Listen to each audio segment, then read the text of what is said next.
I'm very happy and grateful to be everyone involved tonight. I've seen very high quality crowd tonight, even though the weather outside there is not really conducive to have a forum. But I do hope that we have sufficient time to come up with some questions. Perhaps we can further explain. This is a very beautiful gathering, and I hope it will be a very fruitful discussion and ideas exchanging also. Thank you YB Robert for inviting me, YB Ron Liu, together with also YB Nicole Sagam.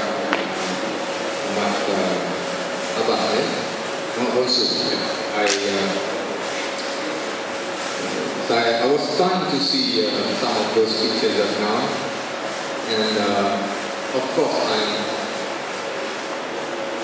I need to come up with one firm stand regarding Linus issue, and what more Linus or Gavin happen to be under my constituency, which is in Ramakotta in Pahang. Let me start with this caption. Everybody keep on saying, love and live. We are Malaysian, Chinese, Indian, Kadazan, Ivan, orang asli, everybody in Malaysia that live peacefully for the past perhaps 70, 80 years, and of course what more, 54 years after independence. Today, all Malaysians facing a junction that we need to choose. We need to decide whether we should go to the right or to the left. Everybody must make a decision. After 54 years, Malaysians under independent declaration, we live together, we made this country as for today, and now we are facing a junction. We need to decide. We cannot just go on undecided. We cannot say that it is not me. It is not us. It is not part of us. It is everybody's job. And we are forced to make a decision now. And that particular time to make a decision is so close and just at the corner, which is everyone has to give vote. We don't have a choice at all. That's all tonight. Myself, YB Robert, YB Mike, YB Ronnie, and brother Ahmad Bonsu. And myself, I would like to say something simple and straightforward. I'm here from Pahang, from Kuantan, meeting you all just to put and make one thing. I appeal to you, appeal to the quality crowd tonight, that we really don't have much time. In 1 or 2 months perhaps, or this year, possibly, we might be called to make a decision of choosing which government should be governing Malaysia. That is the decision that everyone will force.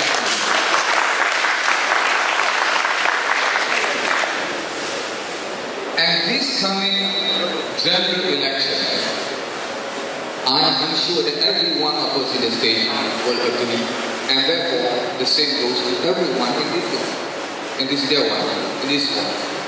This coming generation, ladies and gentlemen, pronounced to be the most critical general election and the most highly technical general election and the most fancy general election.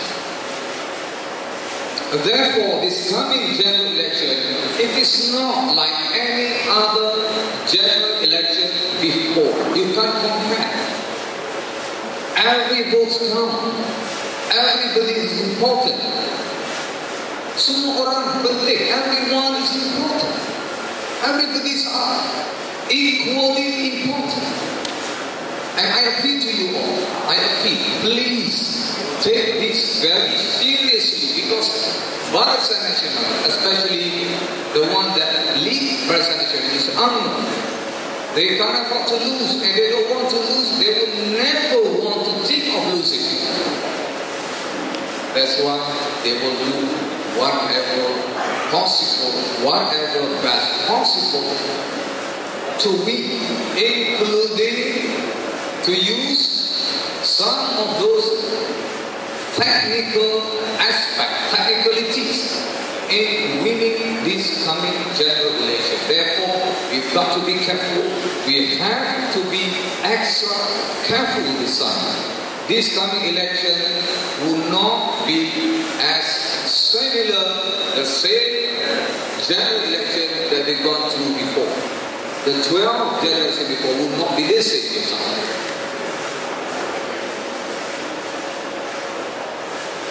I want to add on just a little and simple thing. If Linus issue turned to be a very damaging,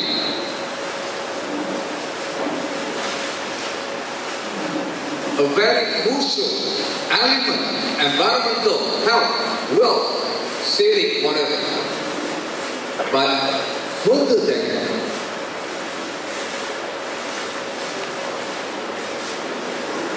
on nature of establishment of lines way back 2001 or perhaps 1999. If any one of us in this hall could remember, could recall, the moment Dr. Mahathir Mohamad pronounced, we need an area, we need some place, some space in Malaysia to be pronounced as a chemical industrial area. Do you remember that? 1999, Dr. Mahathir, under Dr. Mahathir's era, they decided that Menteri Besar, can you see the one with that signal? He is one of the politicians of the representing the government, the state government of Pahang. That should be blamed. He should be responsible to that decision. He's one of them. He agreed that Gebeng, Kuantan, Pahang, or even Malaysia should be given some area pronouncing industrial area in Malaysia. And therefore, the government announced all type of chemical industry got to be there. All type of chemical got to be correct there. The moment announcement made, that Gebeng area consists of 573 acres of land, hectares of land. From swampy area, not even 20 cents per square foot value, not even. And practically no one want to go there. Not even YB-Roni, if they offer you to take their land, it's a waste, it's a swampy area. And if you want to develop anything, it will cost you tons of money. The feeling of land, the feeling of whatever. To convert the land is going to be very high, but the moment they announce it, it's going to be industrial, chemical industrial area. And what more some negotiation from type of industry like Linus show some interest or indicator that one day we go there, they will go there. Therefore, peristiwa ini, this event, it's so significant for we all to know and to share.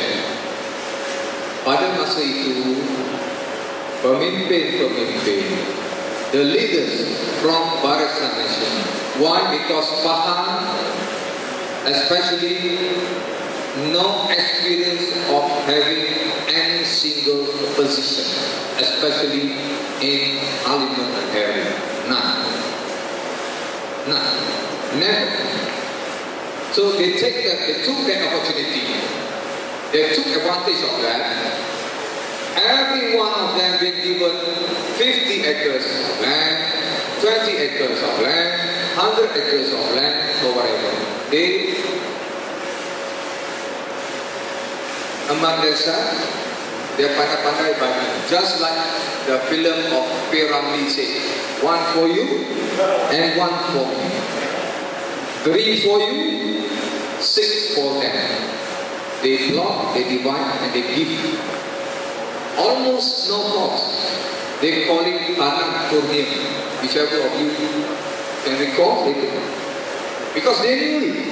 It's going to be an industrial development on that land.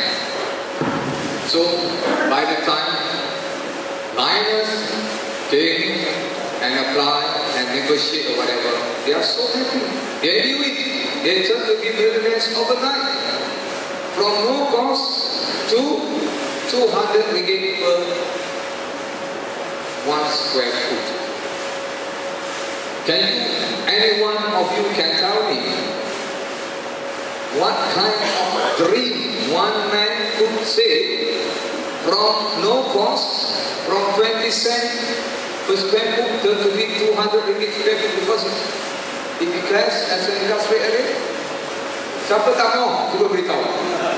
And one more, the greedy UMNO and Barisan Nasional. They don't care. They don't care about whatever product going into that area. What they care, they dispose the land to Australian company, they get the money. From nothing, they got it free to millions of profit. And it can contribute overnight. That's how things started. It's developed into one stage to another, until this stage where everybody knows what's going on in mind. So this problem actually, it is not occur sebab that danger or that hazardous industry saja. It's rooted down to the practice, to the corrupt practice, as what YB Ronaldinho said just now.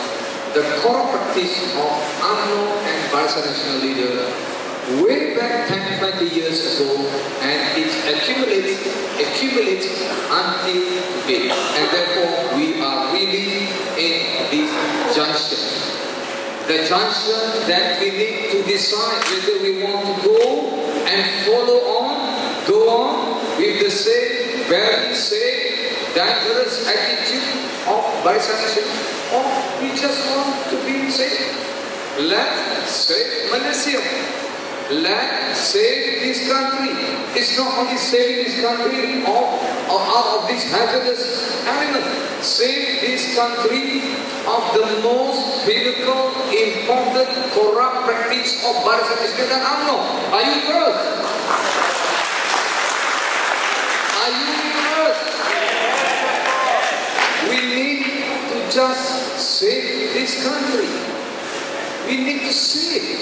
We have to call upon selamatkan Malaysia, not only subject to this, but we save this Malaysia of the most corrupt practice of the UMNO regime for 50 years. A friend of mine that living 1,000 kilometers away, dia cakap dengan saya, what happened to Malaysia?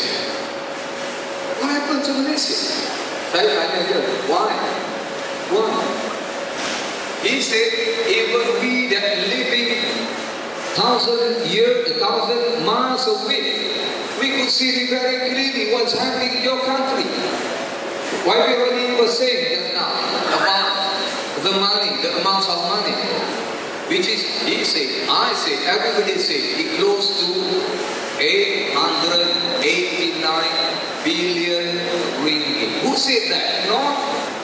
leader, not Najib, not our Adik, not Finance Minister. It was said by the Global Financial Integrity. This is a body internationally that could see, could saw, could observe clearly that the practice of illicit outflows of money and funds from Malaysia go out from the country and park somewhere in the world. And the amounts accumulated to almost 1 billion ringgit. How many years accumulation? How long? It could be 20 years, it could be 30 years. And some say, there's no way, tidak ada jalan, there's no way for anyone in Malaysia that could recover or to do something to recover that amount. This is serious. I don't say bogus of it. This is a serious thing. No one in Malaysia that could recover these amounts of money. Whose money? It's Malaysian money. It's money belongs to all Malaysians. His money. And therefore my friends say, what happened to Malaysia? What's happening over there? Kenapa? Apa jadi dengan rakyat Malaysia? What's happening to you? What's happening to you guys? Why? People outside our country can see it very clearly. And it's add on to one after another. The scandal, big and small, medium and high weight. The scandal of NFC, a very simple scandal. Very simple. It's about cows. It's very simple scandal. And it's so simple as the money being given to the minister's family to run a business. And the money said to be as a loan with a very low interest. And some of the money, even they don't have to repay. It is so simple. There's no practice of corruption that low happen in any country in the world except Malaysia. At least if you want to do corruption, make it a bit smart, so that tak malu lah, kata, right? Right? It's a shame of Malaysia. It's so ashamed. Our leader practice corruption in the very low quality and manner. Really, if you want to do corruption, you do it nicely, you do it in a better way, so that the public say, oh, you want to steal and corrupt money, do it in a better way, okay? So now, we come to the junction where what is happening in front of our eyes, in front of our face, right under our nose, is purely very critical and so pinnacle that we don't have much time to wait. And time has yet to come, inshallah. May God bless us. 1 or 2 months, things will come, time will come. Please think about it. All of you responsible to do it. What more, you are the most high quality audience that I will face in Kelana Jaya or in Malaysia. Please be together, discuss among ourselves what we need to do is to save Malaysia in a very, very democratic way, not like what people will say, there will be chaotic rights or whatever. No. We need to save Malaysia in the very democratic way, which is we need to vote. We need to vote to save Malaysia. Therefore, we need to vote Pakatan Rakyat and we need to vote out Barisan Nasional. Is that right with you? Thank you so much. Terima kasih. I think we have to delay the long of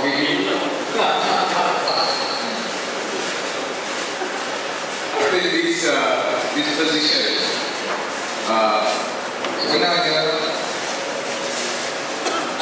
kerajaan tengok Kari Jamaluddin maka seorang yang ada guna. It is not very easy to has been abandoned for so long. Huh? He has been abandoned for so long. He won as a Ketua Pemuda UMNO Malaysia. He won. But he has no position. He has no position at all. I think sekarang pentadbiran Perdana Menteri bagi dia position dalam waktu terakhir during the last term of Parliament session or the Parliament the 12th, bagi dia just to show that Najib is trying to recognize his role. Tapi I would say, Pakatan Rakyat would say, putting Khairul Jamaluddin, Ketua Pemuda UMNO, in that position, even though he has decided he will not, or dia tak boleh buat apa-apa, sebab tempat itu sendiri, PUNB, sebenarnya tempat yang sudah dilihat antara yang tak dapat mengubah membantu or cannot have to do anything to have the whole Malaysia to amend anything what all the whole Malaysia now facing deep trouble, especially about the cost of living higher in taxes, pendapatan boleh yang lebih rendah. I think perkara itu tak ada apa faedah kepada seluruh rakyat Malaysia. Ini hanya political appointment supaya internally dalam UMNO atau Barisan Nasional perhatian dia kata kalau Khairul Jamaluddin mungkin boleh sabotaj UMNO atau Barisan Nasional during the election. Jadi nanti itu saya komen melakukan tak ada signifikan. It will not help or bring any betterment to the whole Malaysia. Tak ada, nanti. Ini cuma dalaman UMNO nak tunjuk supaya Khairul be capacitated accordingly so that he will not betray, he will not boycott or he will not it's a kind of bribe. Ini adalah rasuah diberi kepada Khairul supaya tutup mulut. Ya, you take it and go main your job. That's how pentadbiran Najib treat Ketua Pemuda UMNO dia sendiri.